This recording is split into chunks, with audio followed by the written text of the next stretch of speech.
भूगोल से संबंधित कई ऐसे तथ्य हैं जिन पर विश्वास करना बहुत आसान और सरल है, जैसे कि प्रशांत महासागर ग्रह पर सबसे बड़ा महासागर और रूस सबसे बड़ा देश है। लेकिन उन तथ्यों के बारे में क्या जिन पर विश्वास करना कठिन है, ऐसे तथ्य जो बिल्कुल भी समझ में नहीं आते हैं और ऐसे तथ्य जो शायद हमारे ग्रह को देखने के आपके तरीके को बदल सकते हैं। इस वीडियो में हम पृथ्वी के 30 मन को झकझोर देने वाले भूगोलीय तथ्यों को कवर करेंगे, जो आपको सबसे शानदार और अजीब और गरीब चीजों को जानने का अवसर प्रदान करेंगे। नंबर 1, यदि आप नॉर्वे की पूरी तटरेखा को फैला दें तो यह ग्रह के चारों ओर 2 बार लपेटी जा सकती है। इसकी द्वीपों सहित कुल लंबाई 1,0915 किलोमीटर या 62,606 मील है। यह मन उड़ाने वाली तटरेखीय लंबाई पृथ्वी पर कनाडा के बाद दूसरी सबसे लंबी है। इस तटरेखीय लंबाई पर कई बार भूगोलवेत्ताओं ने सवाल उठाए हैं। नंबर 2, फिलीपींस में अंग्रेजी बोलने वाले अधिक लोग हैं। पूरे ब्रिटेन में रहने वाले लोगों की तुलना में अनुमानित 70 मिलियन लोग फिलीपींस में अंग्रेजी बोल सकते हैं, जबकि ब्रिटेन की कुल जनसंख्या लगभग 69 मिलियन है। उन 69 मिलियन में से लगभग 64 मिलियन लोग अंग्रेजी बोलते हैं। नंबर 3, नॉर्थ कोरिया और नॉर्वे एक दूसरे से काफी दूर पाए जाते हैं, तो दोनों को अलग करने वाले दर्जनों देश होने चाहिए। एक परिदृश्य में यह वास्तव में सच नहीं है। नॉर्थ कोरिया के पोंगयांग से नॉर्वे तक 7,464 किलोमीटर यात्रा करना पूरी तरह से एक देश को पार करते हुए संभव है, और वो देश निश्चित रूप से रूस है। नंबर 4, आपको क्या लगता है कि मुख्य भूमि अफ्रीका के सबसे निकट का अमेरिकी राज्य कौन सा है? जब आप अपने दिमाग में विश्व मानचित्र की कल्पना करते हैं तो यह फ्लोरिडा होना चाहिए। यह तार्किक रूप से सबसे अधिक समझ में आता है। हालांकि सच यह है कि अमेरिका के पूर्वोत्तर राज्य मैन वास्तव में मुख्य भूमि अफ्रीका के सबसे निकट का अमेरिकी राज्य है, जो सिर्फ 3,154 मील की दूरी पर है, जबकि फ्लोरिडा का निकटतम बिंदु लगभग 1,500 किलोमीटर आगे है। नंबर 5, क्या आप जानते हैं कि इंग्लैंड को जलवायु के मामले में दुनिया का सबसे अच्छा देश माना जाता है? यूके का मौसम धूसर, बादलों से घिरा और दयनीय, जो कि अधिकांशतः सही है। यदि आप किसी गर्म देश से हैं तो यह अगला वाक्य आपको हंसा सकता है। ब्रिटेन के कुछ हिस्सों में हीटवेव घोषित करने के लिए तापमान लगातार 3 दिनों तक 25 डिग्री सेल्सियस से अधिक होना चाहिए। हाँ, आपने सही सुना, 25 डिग्री सेल्सियस। दूसरी तरफ भारत में साल भर औसत तापमान 25 डिग्री सेल्सियस के आसपास रहता है। देश में अब तक का उच्चतम तापमान 40.3 डिग्री सेल्सियस ही है। नंबर 6, इथियोपिया में दानकिल नामक स्थान साल भर के मामले में पृथ्वी पर सबसे गर्म स्थान है। रेगिस्तान में स्थित दानकिल पर दूसरी दुनिया का परिदृश्य नजर आता है कि आप औसत वार्षिक तापमान 35 डिग्री सेल्सियस के साथ एक चट्टान पर पापड़ भून सकते हैं। लेकिन यह सब नहीं है। इसके रंगीन हॉट स्प्रिंग्स, खनिज संरचनाएं और अम्लीय पूल एक विदेशी ग्रह की तरह दिखते हैं।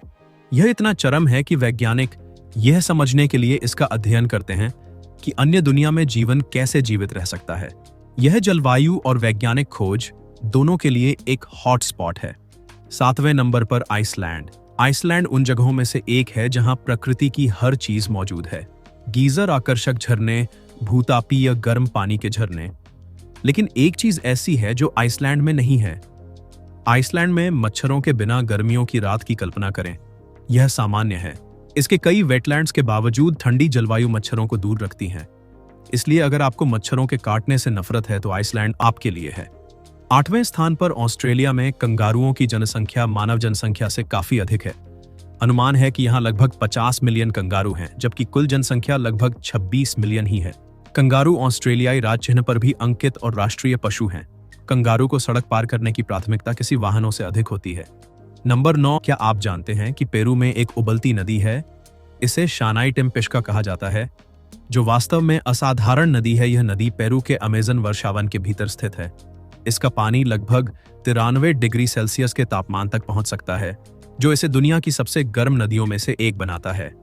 स्थानीय लोगों का मानना है कि यह पवित्र है, और यह सुनने के बाद मैं सहमत हो सकता हूं कि यह प्रकृति की अविश्वसनीय शक्ति और रहस्य का एक वसीयतनामा है और हमारे ग्रह के कई अजूबों की याद दिलाता है। नंबर 10, यह है बोलीविया, जो पूरे अमेरिकी महाद्वीप में पाए जाने वाले केवल 2 स्थल रुद्ध देशों में से एक है, जिसका क्षेत्रफल 1.1 मिलियन वर्ग किलोमीटर है। यह एक काफी सभ्य आकार का देश है। हालांकि इसकी सीमा किसी भी समुद्र या महासागर से नहीं लगती। फिर भी अविश्वसनीय रूप से बोलीविया युद्धपोत और नौसेना रखने के मामले में दुनिया का 19वां सबसे बड़ा देश है, जिनके पास लगभग 173 युद्धपोत है, जो स्पेन, जापान या ब्राजील जैसे बड़े देशों से कई अधिक है। बोलीविया की नौसेना नशीली दवाओं और मानव तस्करों के खिलाफ कई नदी प्रणालियों में युद्ध कार्य करती है और साथ ही दूर दराज के क्षेत्रों में उन लोगों को सहायता प्रदान करना जो तस्करों से सुरक्षा पाना चाहते हैं। नंबर 11, चीन इतना बड़ा देश होने के बावजूद चीन के पास केवल एक समय क्षेत्र है। पूरा देश बीजिंग समय का उपयोग करता है। यह निर्णय 1949 में राष्ट्रीय एकता को बढ़ावा देने के लिए किया गया था, लेकिन यह कुछ असामान्य स्थितियां पैदा करता है, विशेष रूप से सुदूर पश्चिम में रहने वाले लोगों के लिए, जैसे कि शहर में सुबह 6 बजे और दूसरे में सुबह 10 बजे सूरज उग सकता है। कल्पना करें कि दोपहर में राष्ट्रीय बैठक का लंच शेड्यूल करने का मतलब पूरी तरह से अलग चीजें हो सकती हैं। नंबर 12, चिली देश इतना लंबा है कि यह 38 डिग्री अक्षांश तक फैला हुआ है। चिली की लंबाई उत्तर से दक्षिण तक 4200 किलोमीटर है, जबकि पूर्व से पश्चिम चौड़ाई केवल 200 किलोमीटर ही है। इस देश से खूबसूरत प्राकृतिक नजारों का आनंद आपको यात्रा करने पर मजबूर कर देगा। उत्तर में रास्ते में आपको बहुत सारे परिदृश्य देखने को मिलेंगे। आप पृथ्वी पर सबसे शुष्क स्थान अटाकामा रेगिस्तान से शुरू करेंगे और पैटागोनिया के दक्षिणी ग्लेशियरों में समाप्त होंगे, और यह सब एक ऐसे देश में है जो इतना संकरा है कि आप इसे एंडीज पर्वत से प्रशांत महासागर तक कुछ ही घंटों में पार कर सकते हैं। ऐसा लगता है जैसे प्रकृति ने एक पूरे महाद्वीप को लंबवत रूप से ढेर करने का फैसला किया है। 13वें नंबर पर ग्रेट पैसिफिक गार्बेज पैच, जो मंगोलिया से भी बड़ा है। प्रशांत महासागर में तैरता हुआ प्लास्टिक कचरे का यह विशाल संग्रह अनुमानित 1.6 मिलियन वर्ग किलोमीटर को कवर करता है, जो आधे भारत के आकार का है, और यह केवल सतही स्तर की समस्या नहीं है। कचरा पानी में गहराई तक फैला हुआ है, जो एक परतदार घूमता हुआ द्रव्यमान बनाता है। महासागरीय धाराओं द्वारा निर्मित प्लास्टिक सूप के नाम से जाना जाने वाला ग्रेट पैसिफिक यह याद दिलाता है कि कैसे मानव गतिविधि हमारे ग्रह के सबसे दूरस्थ भागों को भी प्रभावित करती है। यह सोचना अवास्तविक है कि हमने लापरवाही से फेंके गए प्लास्टिक से जो कुछ बनाया है वह महासागर की एक स्थायी विशेषता बन गया है। वैज्ञानिक और पर्यावरणविद सफाई के समाधान पर काम कर रहे हैं, लेकिन यह एक कठिन चुनौती है कि गार्बेज की संख्या लगातार बढ़ रही है। नंबर 14, भूटान हिमालय के भीतर बसा एक शांतिपूर्ण देश है। यह एक ऐसा देश है जो GNH यानी सकल राष्ट्रीय खुशी द्वारा अपनी प्रगति को मापता है, जबकि अन्य अधिकतर देश प्रगति को नापने के लिए GDP का प्रयोग करते हैं। यह एक शांतिपूर्ण अनुस्मारक है कि प्रगति केवल आपकी अर्थव्यवस्था के आकार के बारे में नहीं, बल्कि नागरिकों की खुशी की गुणवत्ता के बारे में है। इसकी लगभग 3/4 आबादी बौद्ध है। वे जीवन का एक ऐसा तरीका जीते हैं जो मन की शांति और सद्भाव का सम्मान करते हैं। हालांकि 2025 में अपनी सबसे हालिया भागीदारी में देश विश्व खुशी रैंकिंग सूचकांक में 156 देशों में से 95वें स्थान पर था। 15वें नंबर पर मेक्सिको सिटी, जो अब डूब रही है। मेक्सिको सिटी को एक सूखी हुई झील के नरम स्पंजी तल पर बसाया गया था और शहर के नीचे का भूजल इसकी विशाल आबादी के लिए एक खतरा है। इसलिए पिछली शताब्दी से हर साल भूमि 9 इंच तक डूबती जा रही है। कुछ क्षेत्रों में 30 फीट से अधिक की गिरावट आई है। आप ऐसे शहर में रहने की कल्पना करें जहां आपके नीचे की जमीन सचमुच गायब हो रही है। यह एक रियल एस्टेट दुःस्वप्न की तरह है। इंजीनियर इसके समाधान पर काम कर रहे हैं, लेकिन समस्या का पैमाना इसे दुनिया की सबसे नाटकीय शहरी चुनौतियों में से एक बनाता है। 16वें नंबर पर सऊदी अरब में 2 मिलियन वर्ग किलोमीटर से अधिक आकार के बावजूद कोई नदी नहीं है, जिस कारण देश भूमिगत जल स्रोतों, रेगिस्तान के नीचे संग्रहित प्राचीन जल भंडार और अत्याधुनिक विलवणीकरण संयंत्रों पर निर्भर करता है, जो ताजे पानी की आपूर्ति करते हैं। यह मानव नवाचार का एक प्रमाण है, जो लाखों लोगों की जरूरतों को पूरा करने के लिए समुद्री जल को पीने के पानी में बदल देता है, जबकि अधिकांश देश नदियों के आसपास अपने शहर बनाते हैं। सऊदी अरब ने बिना किसी सबूत के संपन्न होने की कला में महारत हासिल की है। वास्तव में आवश्यकता ही आविष्कार की जननी है, जो लाखों लीटर समुद्री खारे पानी को मीठे पानी में बदलते हैं। नंबर 17, क्या आप जानते हैं कि रूस प्लूटो से बड़ा है? ये एक पैमाने के बारे में बात करते हैं। यह रूस है पृथ्वी पर सबसे बड़ा देश। यह 17.1 मिलियन वर्ग किलोमीटर भूमि को कवर करता है। इस परिप्रेक्ष्य में रखने के लिए प्लूटो का पूरा सतह क्षेत्र बस 16.6 मिलियन वर्ग किलोमीटर ही है। इसका मतलब है कि रूस प्लूटो से बड़ा है, जबकि प्लूटो को 2006 में विवादास्पद रूप से बौने ग्रह में बदल दिया गया था। रूस अभी भी हमारी दुनिया की विशाल भूमि के रूप में अपनी स्थिति को बनाए हुए है। 18वें नंबर पर यह इंडियाना है, जो अमेरिका का 38वां सबसे बड़ा राज्य है। यह लगभग 6.9 मिलियन लोगों का घर है और इसका सकल घरेलू उत्पाद लगभग 500 अरब डॉलर है, जो एक अपेक्षाकृत छोटे राज्य के लिए काफी प्रभावशाली है। लेकिन इससे भी अधिक विचित्र बात यह है कि इंडियाना की अर्थव्यवस्था वास्तव में फिलीपींस, वियतनाम या बांग्लादेश की पूरी सकल घरेलू उत्पाद से भी बड़ी है। आप सोच सकते हैं कि कैसे इंडियाना जैसा एक छोटा सा राज्य भी इतना आर्थिक प्रहार करता है। नंबर 19। जापान के बारे में एक आश्चर्यजनक तथ्य यह है कि जापान में पालतू जानवरों की संख्या 15 वर्ष से कम उम्र के बच्चों से ज्यादा है। यहाँ की आबादी बूढ़ी होती जा रही है और जन्म दर में गिरावट आ रही है। देश में अब लगभग 2 करोड़ बिल्लियां और कुत्ते हैं, जबकि बच्चों की संख्या सिर्फ 1.5 करोड़ है। यह जनसांख्यिकीय बदलाव छोटे घरों के लिए बढ़ती प्राथमिकता और कई परिवारों के लिए बच्चों की परवरिश की बढ़ती लागत के कारण है। पालतू जानवर अक्सर प्रिय साथी बन जाते हैं और उनके साथ वैसा ही व्यवहार किया जाता है जैसे आम इंसान के साथ। जापान में पालतू जानवरों के लिए विशेष रूप से आलीशान होटल और स्पा भी हैं, जहां उनकी पूरी देखभाल की जाती है। नंबर 20। अलास्का अमेरिका का सबसे पूर्वी और पश्चिमी राज्य है। अब आप सोचोगे कि ऐसे कैसे हो सकता है। ऐसा इसलिए क्योंकि अलास्का का एक हिस्सा 18वीं मध्याह्न रेखा को पार करता है, जो दुनिया को पूर्व और पश्चिम में विभाजित करता है।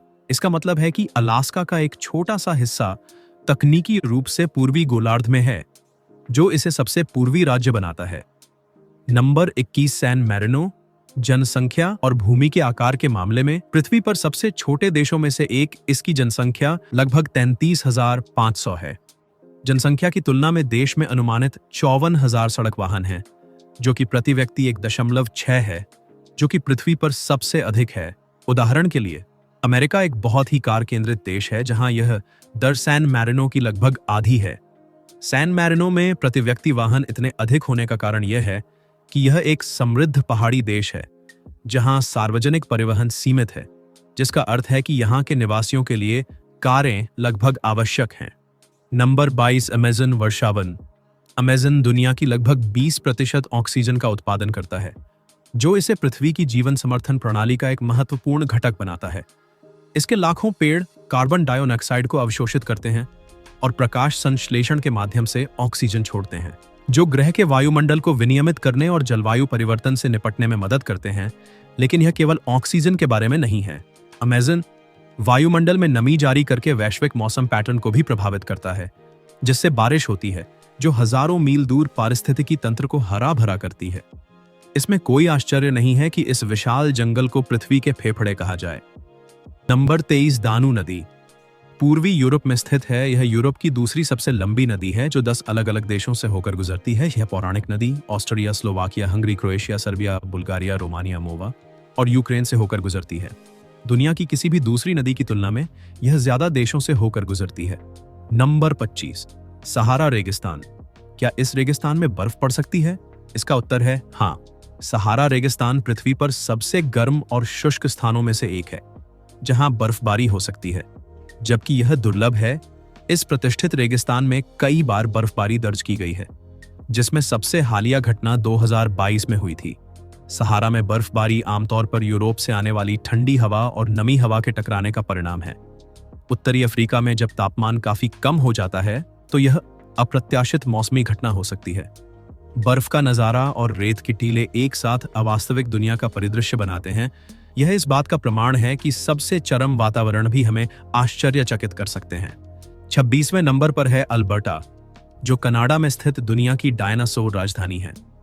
यह डायनासोर प्रांतीय पार्क का घर है, जो पृथ्वी पर सबसे समृद्ध जीवाश्म बेड में से एक है। यह यूनेस्को विश्व धरोहर स्थल घोषित है। यहाँ लगभग 75 मिलियन साल पहले लेट क्रिटेशियस काल से डायनासोर की 300 से अधिक प्रजातियों और अनगिनत अन्य प्रागैतिहासिक जीवों ने जन्म दिया है, जो डायनासोर युग के दौरान इस जगह को इतना खास बनाता है।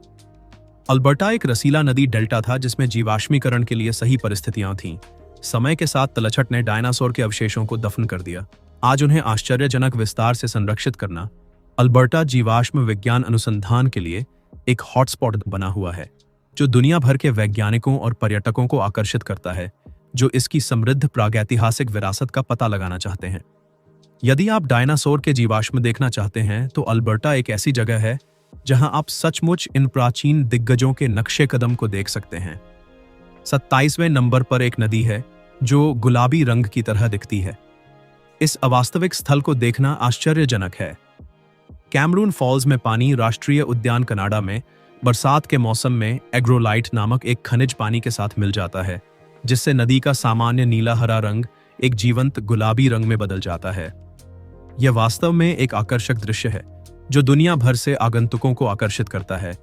जबकि इस घटना का सटीक कारण अभी भी अध्ययन किया जा रहा है, यह हमारे ग्रह की अविश्वसनीय विविधता और सुंदरता का प्रमाण है।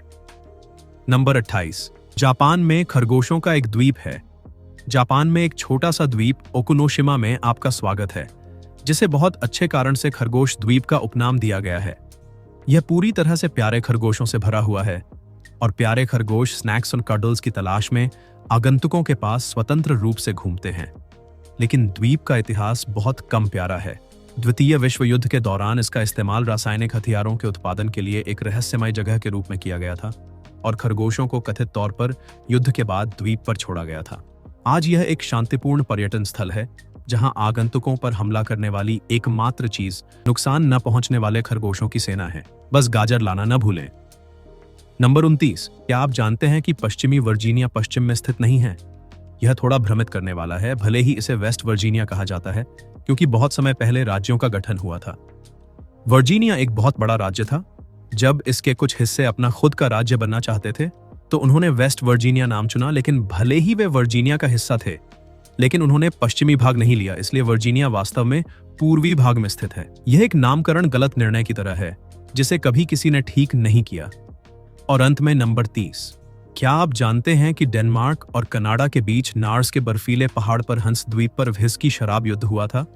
जी हाँ, सही सुना। दरअसल ग्रीनलैंड और कनाडा के बीच एक छोटा बंजर डेनिश द्वीप है जिसे हंस द्वीप कहा जाता है, जो सिर्फ आधा वर्ग मील है।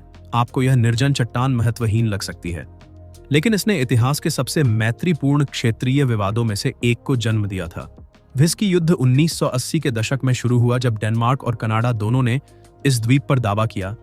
जब भी दोनों देशों के अधिकारी आते थे तो वे अपना राष्ट्रीय ध्वज लगाते थे और एक प्रतीकात्मक उपहार छोड़ जाते थे। एक बार कनाडाई लोगों ने व्हिस्की की बोतलें छोड़ना शुरू कर दिया था। इसके जवाब में डेनमार्क के लोगों ने स्नैप्स की बोतल छोड़ जाते थे। इस चंचल विवाद को एक हल्की फुल्की परंपरा में बदल दिया। 2022 में कनाडा ने इस विवाद को आधिकारिक तौर पर द्वीप को आधे आधे भाग में विभाजित करने के समझौते पर हस्ताक्षर किए, जो इसे शांतिपूर्ण कूटनीति और अंतरराष्ट्रीय सहयोग का प्रतीक बनाता है। विचित्र शहरों से लेकर रिकॉर्ड तोड़ने वाले स्थलों तक हमारी दुनिया आश्चर्य से भरी है और खोजे जाने का इंतजार कर रही है। अगर आपने कुछ नया सीखा है तो मुझे कमेंट में जरूर बताएं और साथ ही लाइक सब्सक्राइब करना न भूलें।